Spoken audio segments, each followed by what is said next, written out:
You step through marble columns into a cloud of steam, and the smell hits you first. Not lavender, not rose petals, but sweat, olive oil, and something you really hope is just bad plumbing. Welcome back, everyone. Tonight, we are traveling to another world. One built on legendary stories and the wonderfully absurd.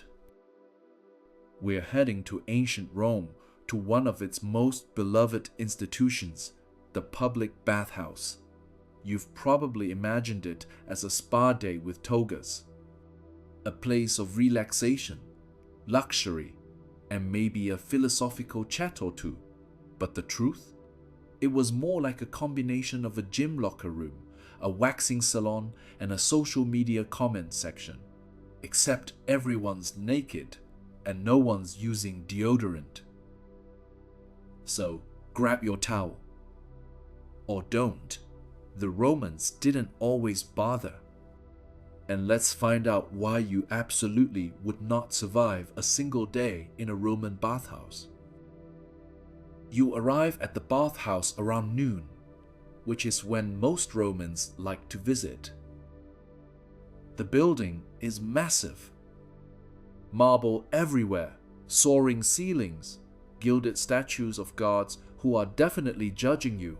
It's beautiful, it's grand, and the entry fee? Shockingly cheap, sometimes even free. You think, this is amazing. I'm about to live like an emperor. Then you walk into the apoditerium, the changing room, and realize there are no lockers, no privacy curtains, no please respect personal space signs. Just a row of shelves, a bored attendant who may or may not steal your sandals, and 50 other people stripping down without a second thought. You hesitate. Everyone else is already naked. There's a senator, a blacksmith, a guy who definitely sells fish for a living, all bare, all confident. You're the only one still clutching your tunic like it's a shield. Welcome to Rome. Modesty is not a virtue here. It's an inconvenience. Now comes the actual bathing. You'd think this would be the easy part. It is not. The Romans had a whole system. First, you hit the caldarium, the hot room. And when I say hot, I mean hot.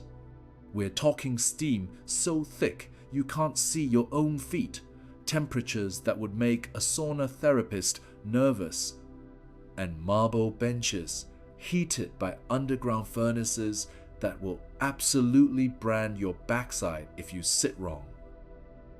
You're sweating in places you didn't know could sweat. Your vision is blurring.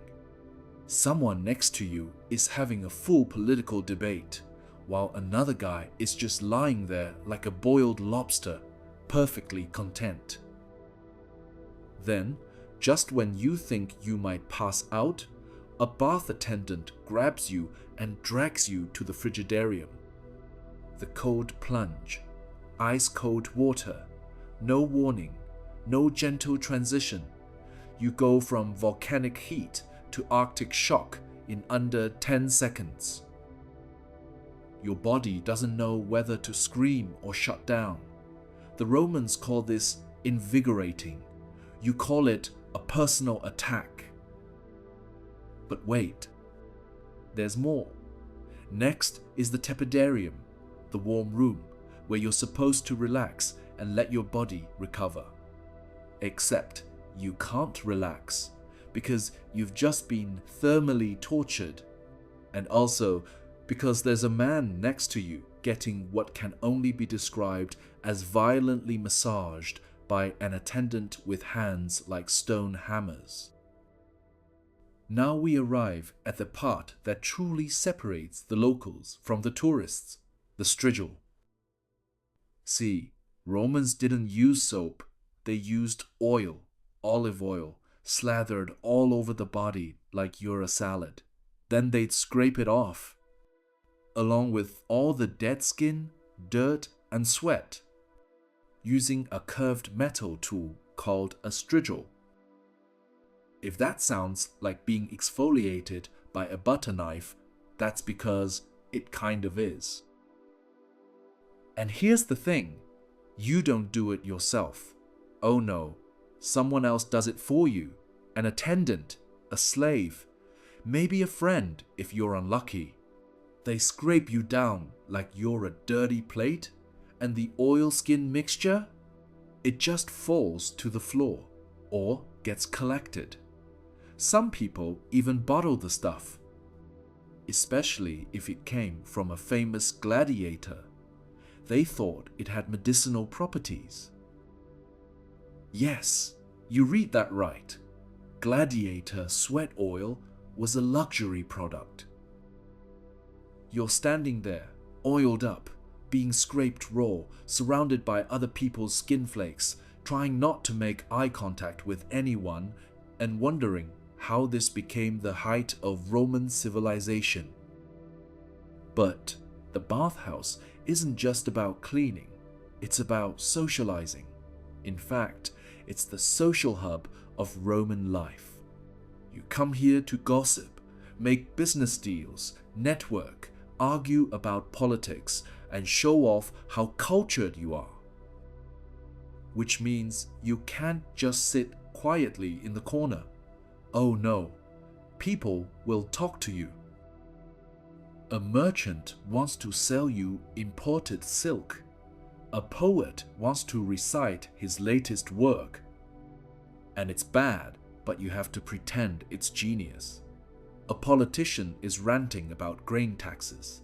Someone's dad is talking about the good old days when Rome was still a republic. You nod, you smile. You have no idea what anyone's talking about because you're still recovering from being boiled, frozen, and scraped like a carrot. And there's no escape. The bathhouse experience can take hours. You're expected to stay, to chat, to relax, but you're not relaxed. You're overstimulated, disoriented, and honestly, a little concerned about the hygiene situation. Speaking of hygiene, let's just say the Romans had a different understanding of cleanliness. The water in the baths? Not changed very often. Sometimes not at all. You're bathing in the same water as hundreds of other people, some of whom are sick, some of whom have open wounds, some of whom definitely did not rinse off before getting in. There are no chlorine tablets, no filtration systems, just a big stone pool of warm communal soup. Oh, and the toilets? Also communal. Rows of stone seats, no dividers, everyone doing their business side by side like it's a team-building exercise. And instead of toilet paper, there's a sponge on a stick, which is shared. Yes, you rinse it in a bucket of water between uses. No, that does not make it better. You begin to understand why Romans had such short life expectancies. By the time you stagger back to the changing room, you're exhausted. You've been steamed, frozen, scraped, socialized, and possibly exposed to 3 new diseases. You're not cleaner, you're not relaxed, you're traumatized. The Roman next to you, though, he's smiling, refreshed, invigorated. He's already planning to come back tomorrow. You realize this is just normal life for him. This is luxury. This is civilization. And in that moment, you gain a new appreciation for modern showers, personal space, and soap. Blessed, beautiful, bacteria-killing soap. So tonight, as you drift off in your clean bed, with your private bathroom just a few steps away, maybe take a moment to appreciate how far we've come. The Romans built aqueducts, conquered empires, and gave us roads, laws, and language. But they also shared bath sponges. So rest easy, knowing you live in a world where you can bathe alone, in warm water, with soap, and without a single politician trying to debate you while you're naked. Sleep well, everyone. You've earned it.